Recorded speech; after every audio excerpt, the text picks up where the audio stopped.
Hello students, welcome to the fourth session for 12th standard science dealing with the chapter the sexual reproduction in case of the flowering plants. Well, up till now we have discussed very well about the male gametophyte, the female gametophyte and the pollination and its various aspects.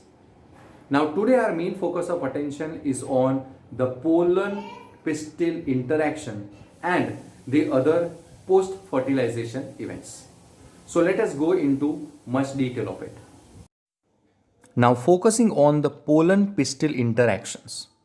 Now these pollen, which are basically found inside the anther, when they come out, they fall on the stigma and by the process of the chemotropism, that is, some of the chemicals are involved in the attachment of the pollen and the formation of the pollen tube. Well, often the pollen of the wrong type, either from the other species or from the same plant, it also lands on the stigma.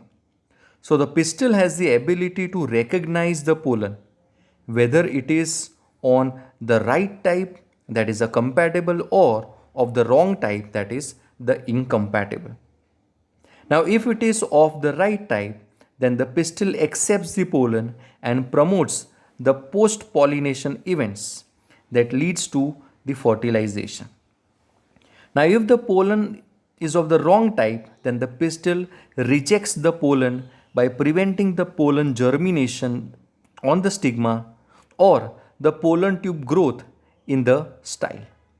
Now this ability of the pistil to recognize the pollen followed by its acceptance or rejection is the result of a continuous dialogue between the pollen grain and the pistil. Furthermore, this dialogue is mediated by the chemical components of the pollen interacting with those of the pistil. It is only in the recent years that the botanists have been able to identify some of the pollen and the pistil components and the interactions leading to the recognition followed by the acceptance or the rejection. Now, here we can observe the formation of the pollen tube, which are having the male gametophytes. And the pollen tube ultimately grows through the tissues of the stigma and the style and reaches the ovary. And in such plants, the generative cell divides and forms the two male gametes during the growth of the pollen in the stigma. Furthermore, in plants which shed the pollen in the three-celled condition, the pollen tubes, they carry the two male gametes from the beginning. So, the pollen tube proceeds further and goes into the ovule, leading to the process known as the fertilization. Furthermore, here the pollen pistil interaction is a dynamic process involving the pollen recognition followed by the promoters or the inhibition of the pollen. Here, through the filiform apparatus, the involvement of the pollen tube is definitely there. Furthermore, you can easily observe that how the pollen tube enters. Only one pollen tube has the ability to do so, not all. Well, there are certain devices, that is, the artificial hybridization is one of the major approaches of the crop improvement program. In such crossing experiments, it is important to make sure that only the desired pollen grain are used for the pollination and the stigma is protected. Well, artificial hybridization is a crop improvement program which is used to done for, or which is basically used for various hybridization processes to improve the crop variety.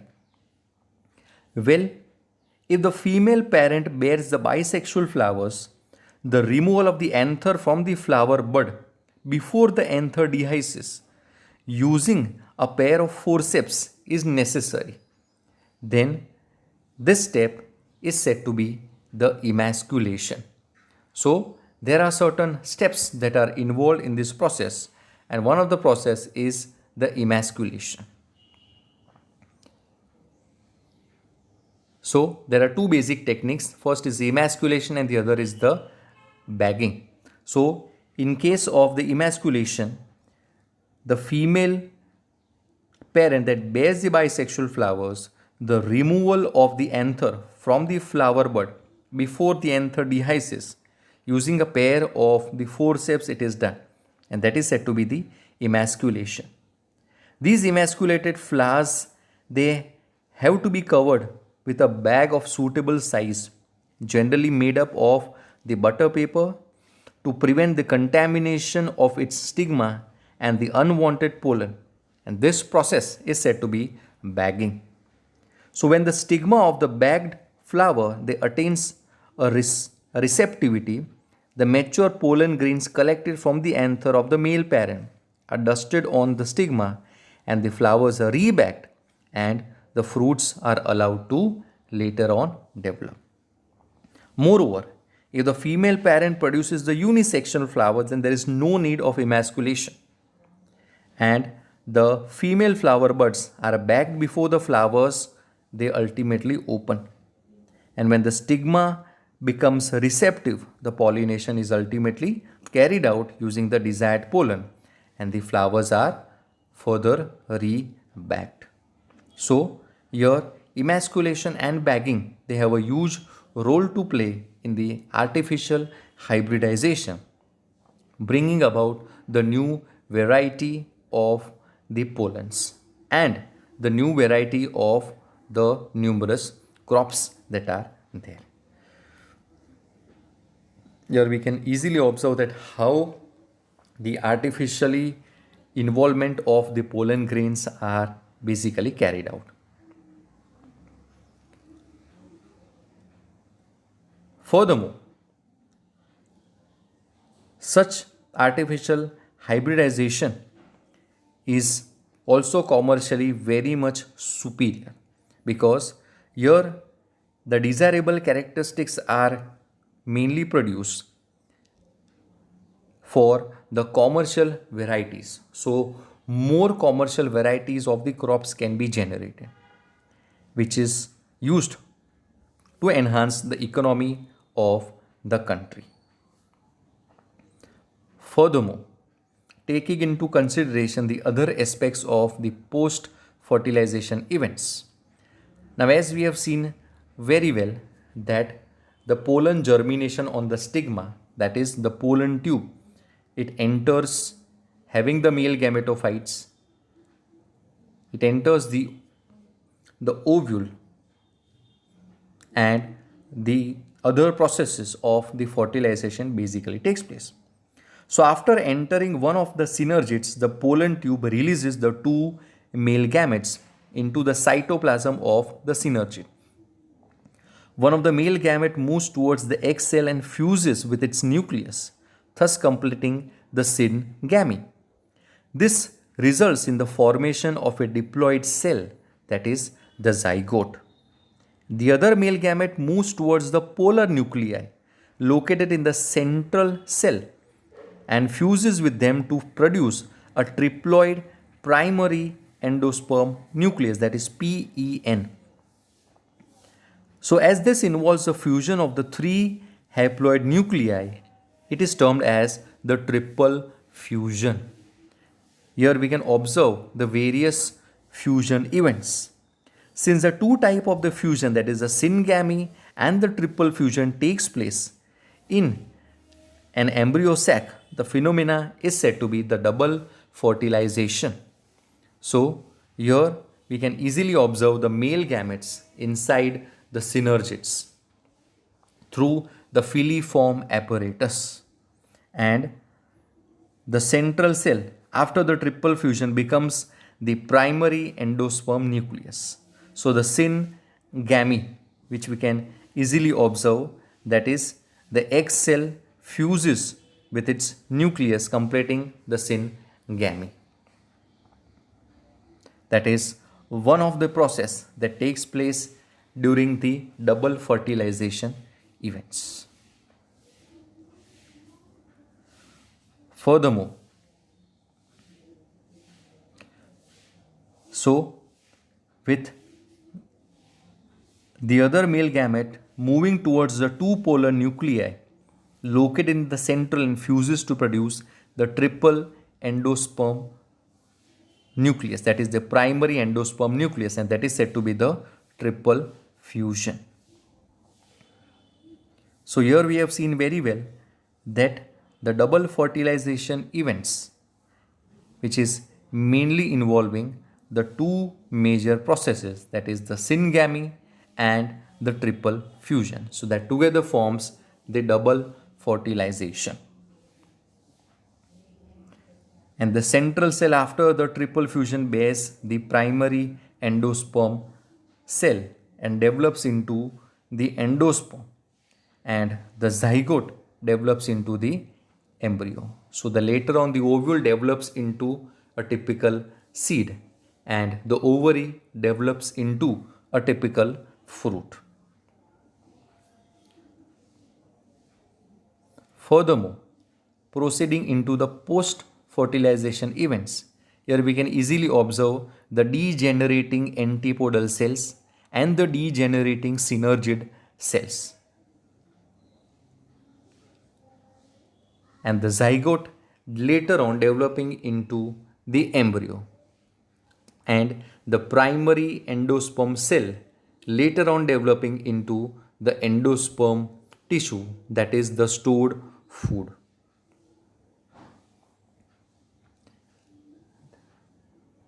So proceeding into the types of the endospermic development. So there are three basic types: nuclear endospermic development, the cellular endospermic development, and the halobial endospermic development. These are the events of the post-fertilization.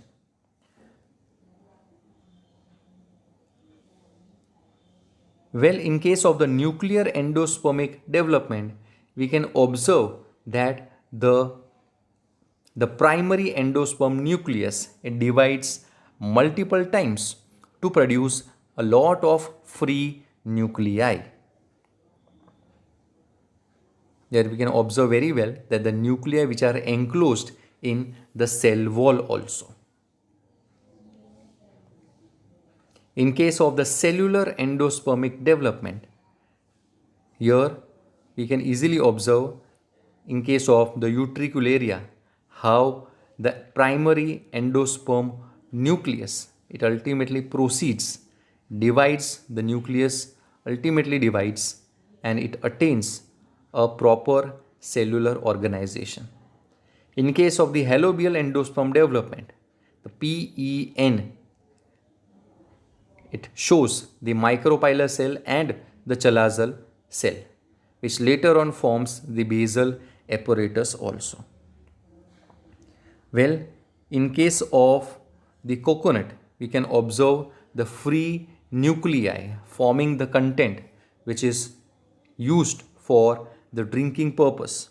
So the endosperm development proceeds the endosperm in such a way that the primary endosperm cell divides repeatedly and form a triploid endosperm tissue in case of the tender coconut. And the cells of this tissue are filled with the reserve food materials and are used for the nutrition of the developing embryo. In the most common types of the endosperm development, the pen undergoes the successive nuclear division to give rise to the free nuclei, later on forming the mature endosperm in case of the coconut. Furthermore, here we can easily observe the formation of the free endosperm and the cellular endosperm, which we can see in case of the millet seed and in case of the coconut also. The location of the endosperm in two different structures in case of the millet as well as in case of the coconut. Well, the endosperm which is found at the periphery of the cell and the developing embryo in the central region. This endosperm may be either be completely consumed by the developing embryo before the seed maturation, or it may persist in the mature seed also.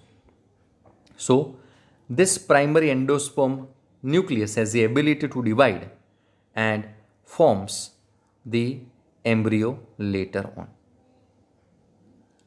It ultimately helps in the development of the embryo.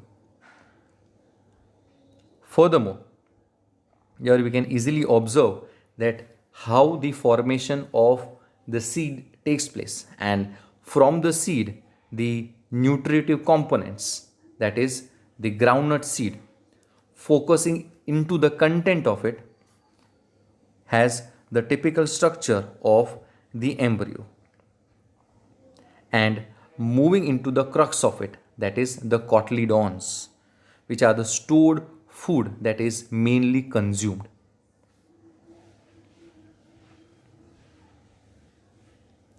In case of the castor seeds, also here we can easily observe the endosperm.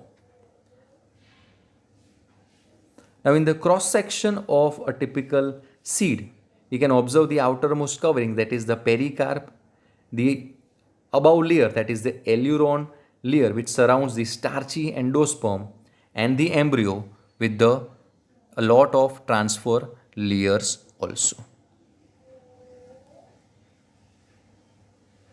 So that was the entire thing about the pollen-pistil interaction and the post-fertilization events up to the endosperm. Well, in the next class we shall discuss in much detail about the other aspects of the post-fertilization events. Thank you very much.